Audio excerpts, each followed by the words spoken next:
तेनाली की बहुत कहानियों में से एक और सुनते हैं, जो है बात की बात। राजगुरु तथाचार्य तेनालीराम से बहुत चिढ़ते थे। वे तेनालीराम को नीचा दिखाने के मौके ढूंढते रहते थे। एक दिन राजदरबार में महाराज और कुछ दरबारी प्रशासन संबंधी किसी मसले पर बातचीत कर रहे थे। तभी अचानक तथाचार्य से मुखातिब हुए और मुस्कुराते हुए बोले, अरे तेनाली, जानते हो मैंने तुम्हारे एक शिष्य के विषय में क्या सुना है? राजगुरु जी, जरा रुकिए। तेनाली ने हाथ उठाकर कहा, इससे पहले कि आप मुझे कुछ बताएं, मैं आपसे कुछ एक प्रश्न पूछना चाहता हूं। राजा कृष्णदेव राय और दरबारी भी अपनी बातचीत बीच में छोड़कर तेनालीराम और राजगुरु की बातें सुनने लगे। प्रश्न?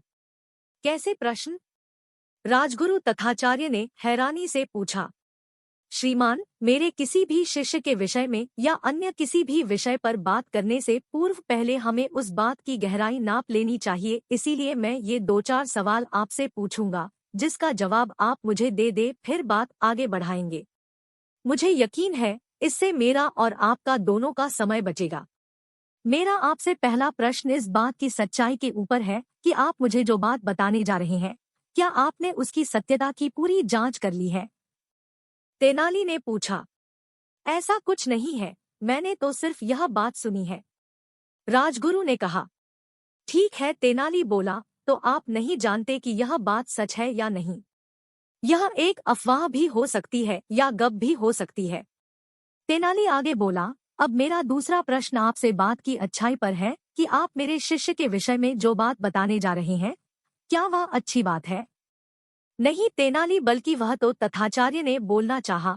तभी तेनालीराम ने उन्हें टोकते हुए कहा, इसका मतलब है कि आप मुझे मेरे शिष्य के विषय में कोई बुरी बात बताने जा रहे हैं, जबकि आपके पास उसकी सच्चाई का कोई सबूत नहीं है। तथाचार्य ने अपने कंधे उचकाते हुए सिर हिलाया, पर अब तक उनके चेहरे की मुस्कान गायब हो चुकी थी। तेनाली ने आगे कहा, चलिए अब आते हैं तीसरे प्रश्न पर, जो बात की उपयोगिता पर है कि आप मुझे जो बात बताने जा रहे हैं, उसकी मेरे या आपके या शिष्य के लिए कितनी उपयोगिता है, ये पता नहीं। राजगुरु हकलाने लगे। तो श्रीमान, यदि आप मुझे कोई ऐसी बात बताना चाहते हैं जिसकी आपको सच्चाई का पता नहीं है, जिसमें कोई अच्छाई नहीं है और जिसकी किसी के लिए कोई उपयोगिता नहीं है, तो आप ऐसी बात मुझे बताकर मेरा और दरबार में सबका समय क्यों व्यर्थ करना चाहते हैं? तेनालीराम ने पूछा। राजगुरु तथाचार्य के पास कोई जवाब नहीं था। महाराज और सभी दरबारियों के सम्मुख उनकी हेठी हो गई थी। वे चुपचाप सिर झुकाकर बैठ गए।